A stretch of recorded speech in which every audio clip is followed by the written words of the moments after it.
금요일 아침 글로벌 마켓나우의 김희욱입니다. 이번 주 FMC도 있었고 여러 가지 이제 재료들 속에서 시장의 변동성이 상당히 컸었는데 오늘은 이제 1월 마지막 거래일이고 어떻게 보면 좀 윈도우 드레싱이 가능한 이 시즌이 아닐까 생각을 하고 있습니다. 오늘 이제 미국 시장 3대 지수 보시겠습니다.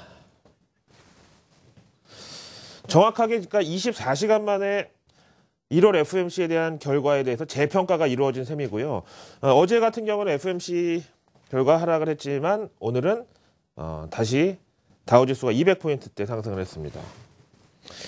이번 1월 FMC에서는 사실 연준 의장 제닛 옐런의 기자회견이 없었다 보니까 투심이 이 성명서라는 이 여러 가지 이제 복잡한 요소들이 들어있는 이 재료를 해석하는 데 있어서 상당히 좀 뭔가 옐런 기자회견이 없었던 FMC에 대한 이 분리불안증 내지는 애정 결핍을 느꼈던 것이 사실인데요.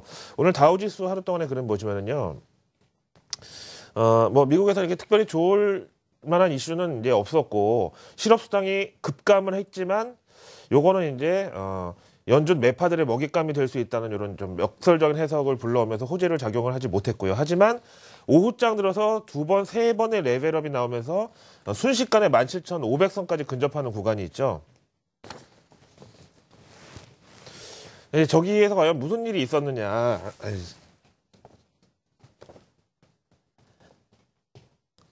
바로 이 미국 증시 이제 급등의 저 구간에는 제넷 옐런 의장의 비공개 발언이 월가에 전해진 시점이었습니다. 제넷 옐런 연준 의장이 오늘 미국 상원 민주당 의원들하고 비공개 오찬 회동을 했는데 이 자리에서 옐런 의장이 고용하고 인플레이션 같은 이 긍정적인 요소가 있고 이 미국의 지금 고용하고 인플레에 대해서는 나는 상당히 좀 강력한 이런 확신을 가지고 있지만 아직도 갈 길이 멀다 이렇게 발언을 했다 그러고요. 이 자리에 참석한 사람들은 이제 이 오찬 회동이 끝나고 나서 주변 사람 내지는 이제 기자들한테 옐런이 미국 증시에 이제 도움이 될 만한 얘기도 했지만 그렇지 않은 얘기도 했고, 그러니까 최근에 이제 펀더멘탈 지표 개선에 대해서 상당한 자신감을 이제 내비치면서 이게 이제 뭐 어떤 미 정부 여당과 이 연준의 어떤 이 코오디네이션이 잘 맞지 않았느냐 이제 이런 식으로 이제 약간 생색도 내면서도 하지만 그렇다고 갑자기 우리가 매파적으로 돌아서진 않을 것이다. 이렇게 해서 이제 친시장적인 이 이슈로 해석이 됐고요. 그래서 앞에 말씀드린 대로 정확하게 24시간 만에 오늘 오후 2시 반에 전일 FMC 성명서에 대한 여러 가지 복잡한 해석은 비둘기파적인 것으로 딱 규정이 됐다는 거죠. 블룸버그 통신의 단독 보도 보실까요? 민주당 소속이죠. 이 사람 뉴욕주 상원의원 척 슈머는 이번 비공개의 오찬 종료 후에 블룸버그 통신 기자에게 옐런이 금리 인상을 서두르지 않겠다라고 말했다는 이런 전언을 줬습니다. 그래서 이제 앞에 다우지수 보셨지만 요게 이제 월가에 전해진 시각이 미국 마감을 1시간 반 앞둔 2시 반. 그때부터 이제 급등한 미국 증시가 다우지수 기준으로 오늘 270% 상승 마감했다. 이런 정황을 말씀드리겠습니다. 당연히 오늘 우리 증시에도 이제 뭐 호재가 되겠죠. 물론 이제 어제 우리 코스피 지수 생각보다 좀 서운한 하락은 삼성전자 외국인 대량 매도세도 일조를 하긴 했습니다만은 투심 전반적으로 어제 말씀을 이제 드렸다시피 이번 FMC에 대한 해석이 워낙에 엇갈리고 있기 때문에 좀 1박 2일 하루 자고 나서 제대로 된 여기에 대한 이 평가가 나올 것이다라고 했는데 어쨌든 좋은 쪽으로 지금 나온 거죠. 그 다음에 오늘 미국의 펀더멘탈 지표 두 편 보실까요? 먼저 매주 목요일 날 발표되는 주간 실업수당 청구 건수. 1월 둘째 주 결과라는 점이 중요하죠. 왜냐하면 미국의 고용지표는 항상 첫째, 둘째 주에 집계를 해서 셋째, 넷째 주에 통계 분석하고 그 다음 달 첫 금요일에 공개를 하는 거잖아요. 그러니까 이번 1월 둘째 주 결과는 고용지표 집계 기간이라는 점에서 중요한데 생각보다 많이 줄어들었습니다. 신규 실업수당 청구 건수의 경우는 26만 5천 건 증가를 기록해서 예상치 30만 건보다 완전히 팍 줄어들었고요. 이제 이러니까 2월 첫째 주 금요일 날 발표될 1월 고용지표에서 실업률이 여기서 추가로 하락하거나 이럴 경우에는 연준 금리 인상 시점을 또 앞당길 수 있는 재료가 되지 않냐 그래서 과유불급의 이런 논리로다가 지표가 너무 좋으면 또 사람들이 이거 망했네. 연준의 어떤 이 출구 전략의 의지를 강화시킬 수 있겠느냐 이런 식의 이제 해석이 있었고요. 그런데 이 주별로 이제 이 증감 현황하고 이 코멘터리를 보시면은 이번에 이렇게 노 코멘트가 유난히 많단 말이에요. 그래서 이거는 이제 어떻게 해석을 하냐면은 잘 아셨다시피 지난주 월요일 날 미국의 마틴 루터킹 데이로 휴장이었잖아요. 그래서 토일월 이렇게 3일이 연휴다 보니까 실업수당을 청구하지 않고 이제 다음 주에 소급하면 되니까 그래서 일시적인 이 감소의 가능성이 있다. 이렇게 보고 있네요. 그런데 그렇다고 보기에는 이제 또 이번 주에는 이 동북부 지역에 눈폭설이 내려가지고 또 이번 주에도 일시적으로 실업수당 청구를 못한 사람들이 많아지면서 다음 주에 발표될 이번 주 실업수당도 또 줄어들 것인가? 뭐 이제 이런 생각이 들고 있네요. 하여튼 이제 미국의 경제 지표라는 게 잘 아시다시피 대단히 이제 어떤 이제 통계적으로 완성도가 높고 뭐 이제 이럴 것 같은 느낌이 들지만 사실은 이 되게 또 허점도 많고요. 이런 실업수당도 겨울에 날씨 춥고 뭐 여름에 날씨 너무 덥고 휴가철이고 이러면 사람들이 아니 그냥 다음 주에 하지 뭐 그러고 팍 줄어드는 경우도 있고 뭐 이렇단 말이에요. 그 다음에 이제 오늘 실업수당보다는 그래도 조금 더 이제 밸런스된 지표는 미국의 펜딩 홈 세일즈인데요. 잘 아시다시피 이제 이 미국의 부동산이나 주택 거래 우리나라도 마찬가지죠.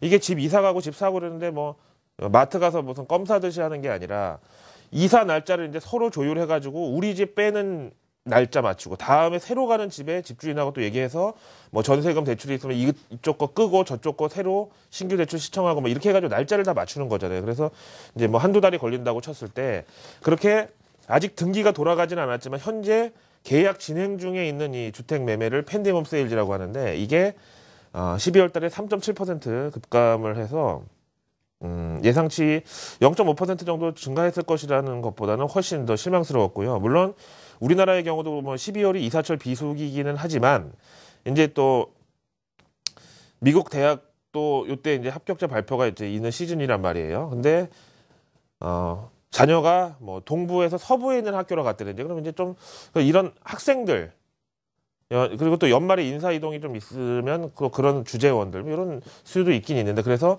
굳이 마이너스는 아닐 것이라고 봤지만 마이너스 폭이 상당히 컸습니다. 그래서 이거는 또 반대로 연준의 이제 어떤 이 금리 인상에 대한 어떤 과속 방지턱이 될 수도 있는 게 지금같이 금리가 저렇게 한참 낮은 수준에서도 주택 경기가 살아나지 못하는 입장에서는 옐런은 좀 초조하기도 하죠. 지금 빨리빨리 주택 경기가 살아나야 금리를 올려도 이게 좀 어떤 내성이 있고 완충작용이 가능할 텐데 이거 금리 잘못 올렸다가 또 주택 시장이 도로 내려앉으면 또 부담이다 이런 거죠. 다음 내용 보시겠습니다. 그리스 이제 선거에서 시리자가 압승할 것이라는 예상은 누구나 다 했었죠.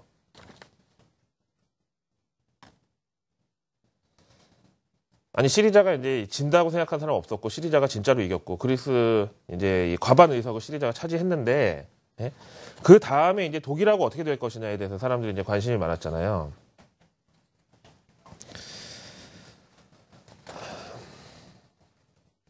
그냥 화면 보죠. 이번에는 이 유로존하고 이제 갈등이 있어서 푸틴이 갑자기 여기 끼어들기 시작을 했는데 푸틴이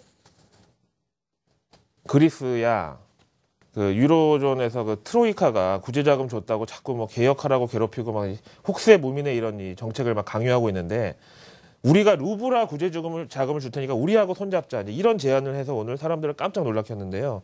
텔레그래프지에서는 푸틴이 루브라를 가지고 유럽 상륙 작전을 진두지휘한다. 도이치벨레 보실까요? 그리스가 여기다가 또 오늘 이 나치 만행에 대해서 이 재보상을 해야 된다라고 2차 세계대전 보상을 다시 요구하면서 지금 독일은 그리스가 미쳤다. 그런 정도의 입장이고요.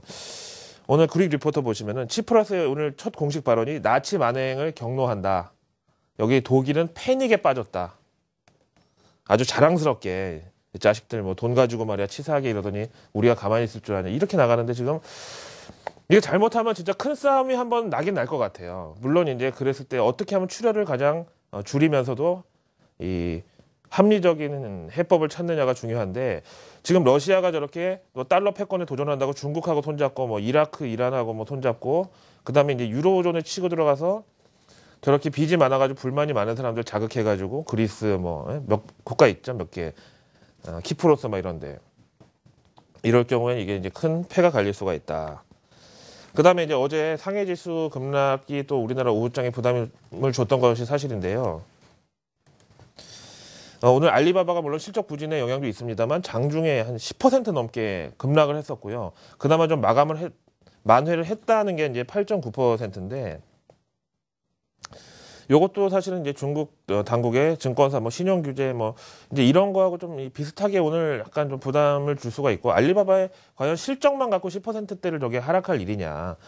우리가 잘 알잖아요. 신규 상장한 회사들의 이제 실적은 뭐 사실상 한 18개월 정도 뭐 크게 의미는 없이 잘 지켜봐야 된다는 걸 아는데 이제 그랬다는 거고요.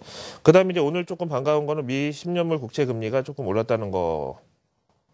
예. 안전자산 선호 현상의 이제 대표적인 시그널로 표시가 되는 10년물 국채 금리가 올랐다는 것은 일단 위험자산 선호 현상이 조금 재개가 됐다는 거고요. 오늘 국제 유가 하락에도 불구하고 일단 코스피는 어제 억울한 하락분을 그대로 만회하는 거 더하기 이번 주에 이제 좀 해피 엔딩으로 마감을 해도 나쁘지 않을 것 같고요. 지금 이제 기관들도 그렇지만 이제 올 들어서 주식 비중이 좀 많이 모자라거든요. 월 초에 뭐 그리스네 스위스네 어쩌고 해서 이제 많이 줄여놨는데 오늘 같은 날 야 그래도 1월 달 성적은 좀 이 펀드를 좋게 만들어 보자 해서 윈도우 드레싱에 나설 공산도 있다고 보고요. MSCI 한국 지수 보시죠. 0.21% 하락을 해서 57선 밑으로 내려갔습니다. 이거는 이제 오늘 우리나라 반등에 있어서 어제 그저께 나왔었던 그러니까 애플의 어닝 서프라이즈 이후에 삼성전자 외국인 매도세가 좀 진정이 되느냐 여부에 상당히 오늘 우리나라 코스피 방향성과 반등폭이 정해진다라는 이런 어떤 전조 증상 느낌으로 봤습니다.